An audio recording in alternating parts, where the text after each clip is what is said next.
Buenos días. Hoy vamos a hacer esta exposición con dos finalidades. Vamos a probar una herramienta nueva que yo no había probado anteriormente con la finalidad de hacer esta exposición. Y la siguiente finalidad es hablar un poco acerca de lo que es la psicología cultural, cuáles son sus antecedentes y, por supuesto, hablaremos también de lo que es la psicología cultural moderna. Entonces, para poder hablar acerca de la psicología cultural, tenemos que hablar acerca también de lo que es la psicología transcultural y de lo que proponen algunos investigadores en el área de la evolución cultural y del aprendizaje cultural. ¿Por qué? Porque de alguna forma la psicología histórica cultural, como lo vamos a ver más adelante, plantea también algunas críticas a estas posturas con respecto a lo que es la cultura y cómo influye o cómo está inmersa dentro del ser humano. Entonces, comencemos hablando un poco acerca de lo que es la psicología transcultural.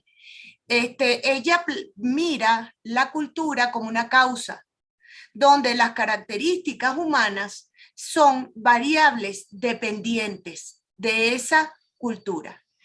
Y por otro lado, los investigadores de la evolución cultural plantean que la cultura son creencias y valores que se van transfiriendo de un ser humano al otro y quizá pues de generación en generación.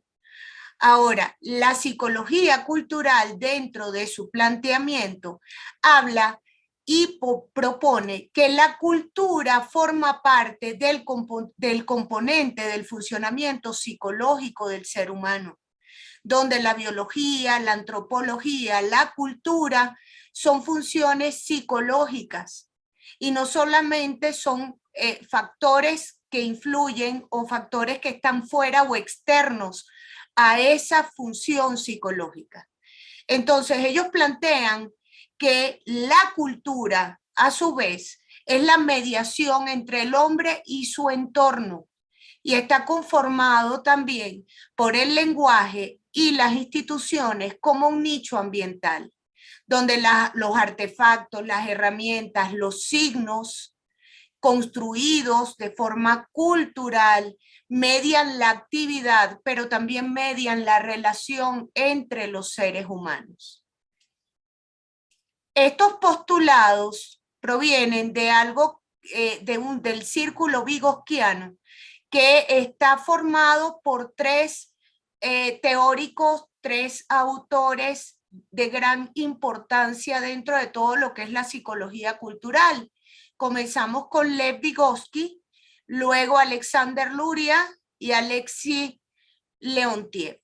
Vygotsky propone una psicología histórica cultural, donde la mente es vista como un producto local y a su vez situado dentro de un entorno cultural, social, que de alguna manera hace que la mente y la cultura se constituyan mutuamente, donde la cultura forma parte de algo que él llama función psicológica.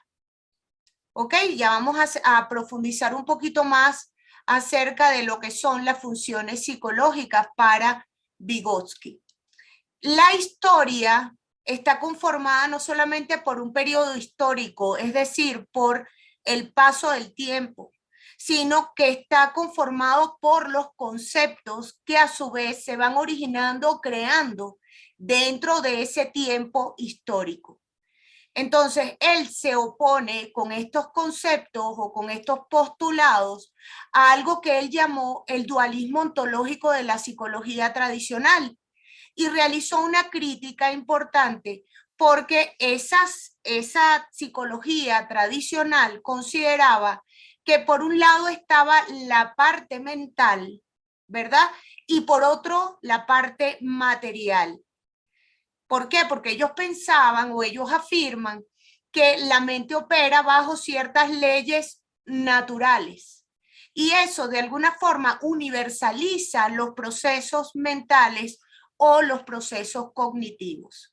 Entonces, según ese planteamiento, la mente o la parte psíquica del individuo es independiente del contexto o del contenido donde, social o cultural donde esa psique está enmarcada. Entonces ellos planteaban quizá una psicología más universal que se podía aplicar independientemente de ese contexto o independientemente del contenido que producía ese determinado contexto o ese determinado tiempo histórico.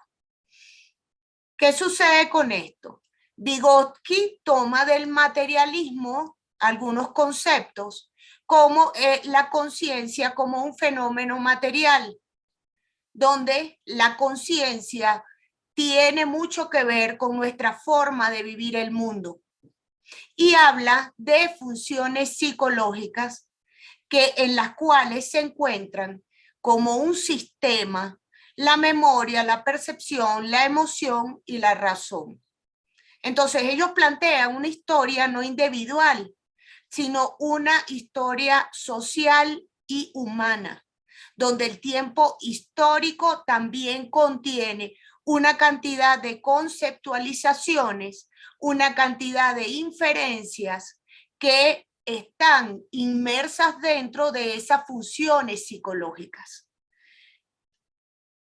Él habla de vivir en un entorno histórico, social y ambiental, pero plantea a su vez que esa vivencia dentro de un entorno tanto histórico como social y ambiental forma parte de las necesidades humanas.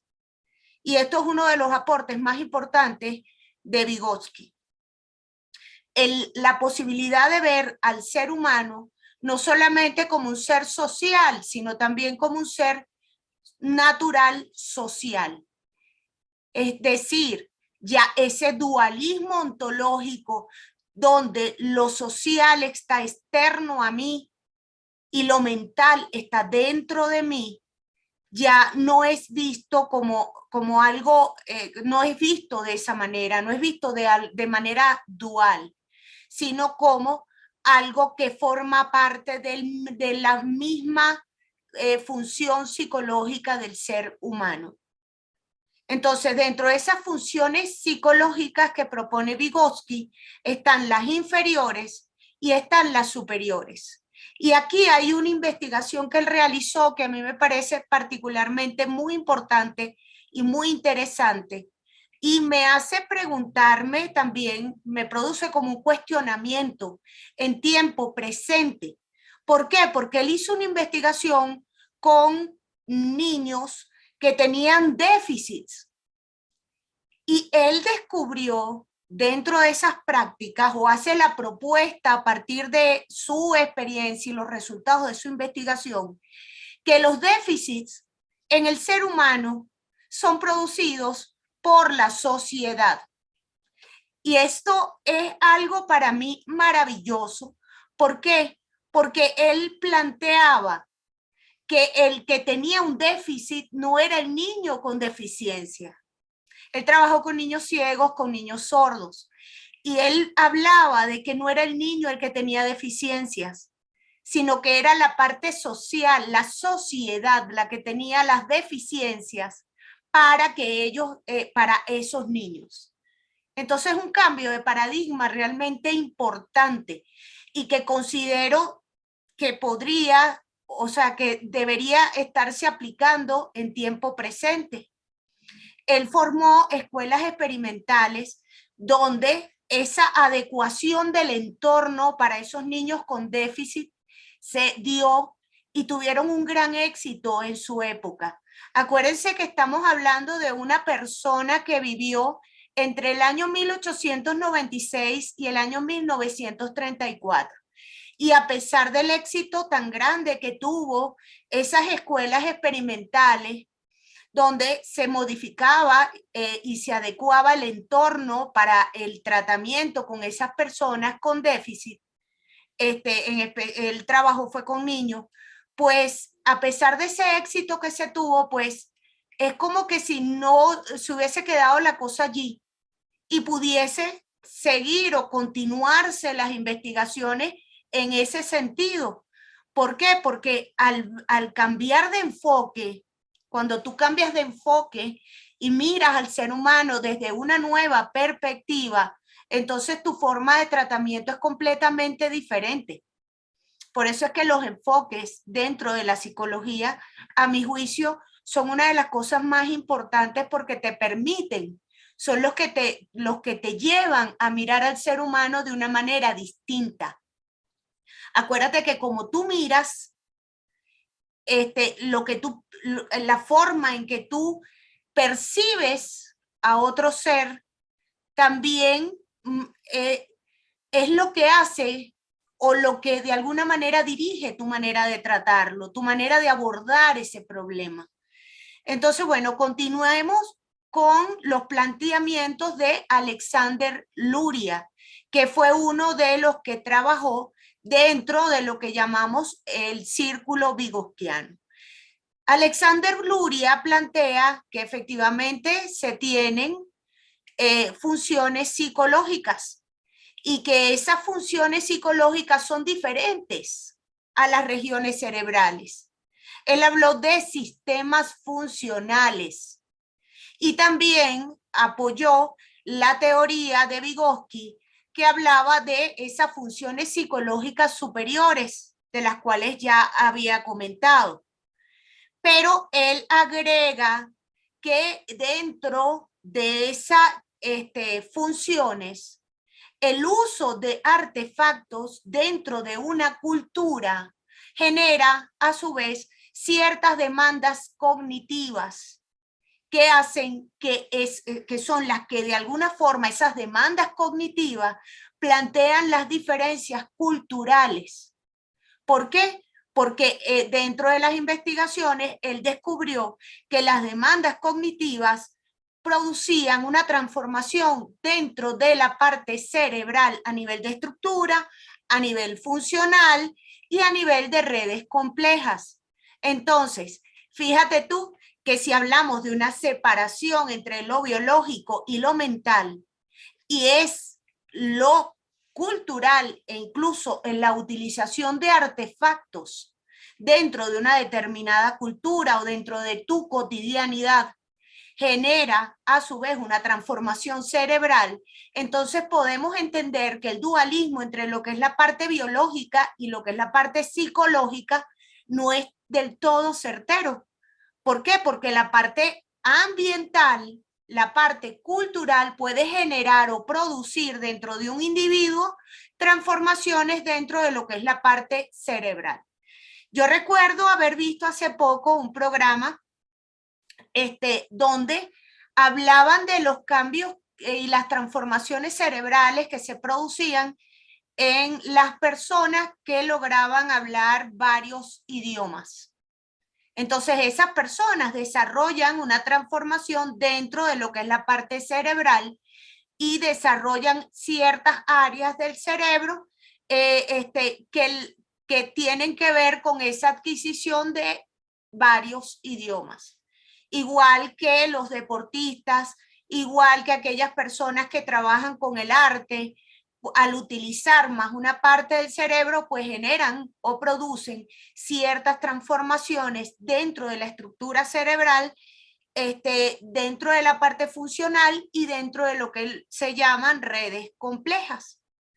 Entonces esto es algo que Alexander Luria propone entre los años 1902 y 1977, que son la fecha de nacimiento y muerte, y que es completamente actual en este momento. Alexander Luria te acuerda con Vygotsky con respecto a la necesidad de generar esta nueva corriente o este nuevo enfoque dentro del área de la psicología. Y también trabaja y acuerda con lo que es las afirmaciones de que los procesos biológicos e incluso los procesos neurofisiológicos están completamente ligados a lo que es la parte social y cultural. Él hizo también unos estudios muy interesantes con pueblos no escolarizados. ¿Y qué fue lo que encontró él en sus investigaciones con los pueblos no escolarizados?